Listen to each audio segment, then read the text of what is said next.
Bismillahirrahmanirrahim. Assalamualaikum warahmatullahi wabarakatuh. Hai teman-teman, perkenalkan saya Aisyah Smita dari Perguruan Tinggi Stein Bengkalis, Prodi Akuntansi Syariah, jurusan Syariah dan Ekonomi Islam, semester 3.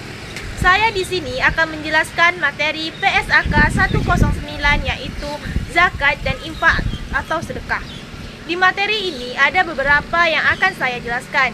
Ada ruang lingkup, karakteristik, definisi, tujuan, ketentuan transisi, dan tanggal efektif PSAK 109 yaitu zakat dan infak sedekah. Sebelum teman-teman menyaksikan video ini, jangan lupa subscribe dan tekan notifikasi di bawah ini. Selamat menyaksikan. Dadah. Baiklah, yang pertama saya akan menjelaskan ruang lingkup. Di ruang lingkup ada beberapa pernyataan di PSAK 109, yaitu pernyataan ini berlaku untuk amil yang menerima dan menyalurkan zakat dan infak atau sedekah. Yang kedua, pernyataan ini tidak berlaku untuk entitas syariah yang menerima dan menyalurkan zakat dan infak atau sedekah, tetapi bukan sebagian kegiatan utamanya. Entitas syariah tersebut mengacu kepada PSAK 101, yaitu penyajian laporan keuangan syariah. Kedua, definisi. Dalam PSAK 109 ada beberapa definisi, yaitu amil. Amil adalah entitas pengolahan zakat yang pembentukannya dan atau pengukuhannya diatur berdasarkan ketentuan peraturan perundang-undangan yang dimaksudkan untuk mengumpulkan dan menyalurkan zakat dan infak atau sedekah. Selanjutnya, dana amil. Dana amil adalah bagian amil atas dana zakat dan infak atau sedekah serta dana lainnya yang oleh pemberiannya diperuntukkan bagi amil. Dana amil digunakan untuk pengolahan amil. Selanjutnya, dana infak atau sedekah, yaitu dana yang berasal dari penerimaan infak atau sedekah. Selanjutnya, dana zakat adalah dana yang berasal dari penerimaan zakat. Infak atau sedekah adalah harta yang diberikan secara sukarela oleh pemiliknya, baik yang ditentukan maupun tidak bertentukan. Selanjutnya, mustahik atau mustahik adalah orang atau entitas yang berhak menerima zakat.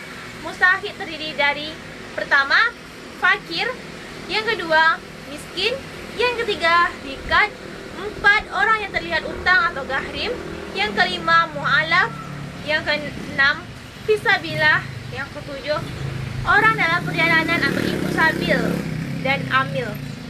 Selanjutnya, muzaki atau muzaki adalah individu muslim yang secara syariah wajib atau menunaikan zakat.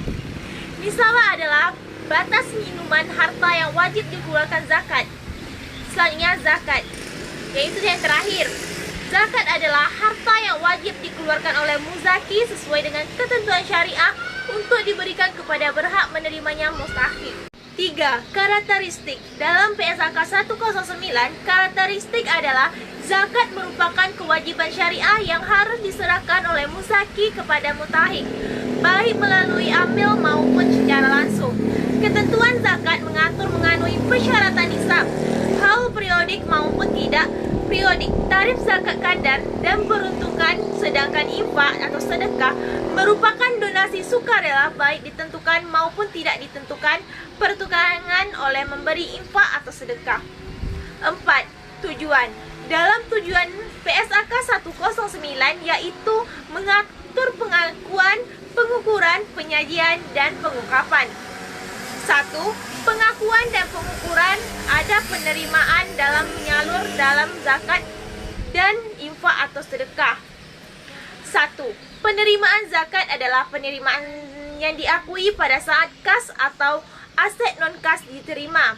Sedangkan penyaluran zakat adalah bagian dana zakat yang disalurkan untuk amil diakui sebagai penambahan dana amil. 2. Penerimaan infak atau sedekah adalah aset tidak lancar yang diterima dan diamanahkan untuk dikelola oleh amil, diukur sebagai nilai wajar saat penerimaan dan diakui sebagai aset tidak lancar. Sedangkan penyaluran infak atau sedekah adalah penyaluran infak kepada penerimaan akhir dalam skema dana bergulir dicatat sebagai piutang infak atau sedekah bergulir dan tidak mengurangi dana infak atau sedekah. 2. Penyajian.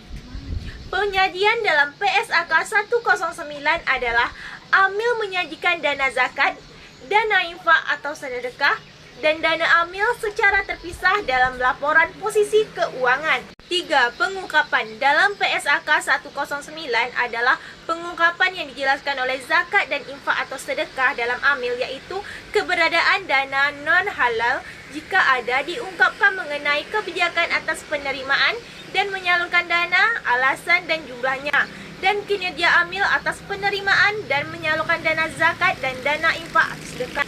5. Ketentuan terasi PSAK 109 adalah penerapan secara retrospektif diperkenalkan tetapi tidak disyaratkan.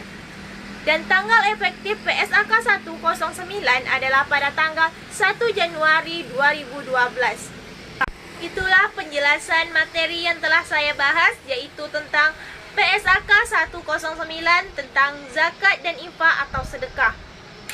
Semoga video ini bermanfaat untuk teman-teman semua. Sekali lagi saya ucapkan terima kasih kepada teman-teman yang telah menontonnya. Saya Aisyah Minta mengundurkan diri. Wabillahi taufiq wal hidayah. Wassalamualaikum warahmatullahi wabarakatuh. Terima kasih. See you guys.